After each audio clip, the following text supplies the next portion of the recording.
திருவாடுதுறை என்பது தமிழ்நாட்டின் மயிலாடுதுறை மாவட்டத்தில் உள்ள ஒரு ஆன்மீக மற்றும் வரலாற்று சிறப்புமிக்க ஊராகும். இதன் முக்கிய சிறப்பம்சங்கள் இதோ. இங்கு புகழ்பெற்ற திருவாடுதுறை மாசிலாமணீஸ்வரர் கோவில் அமைந்துள்ளது. இது தேவார பாடல் பெற்ற காவிரி தென்கரை தலங்களில் 36வது தலம் ஆகும். சைவ சமயத்தை பரப்பவும் தமிழை வளர்க்கவும் தோற்றுவிக்கப்பட்ட பழமையான சைவ மடமான திருவாடுதுறை ஆதீனம் இவ்வூரில்தான் உள்ளது.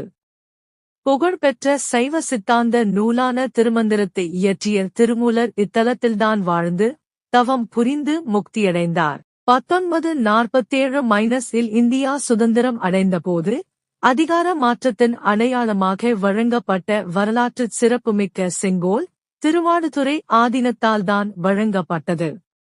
இது மயிலாடுதுறை மற்றும் கும்பகோணம் இடையே உள்ள குத்தாலம் அருகே அமைந்துள்ளது. ஹரி ஓம் நம சிவாய. ஓம் சாய் ராம்.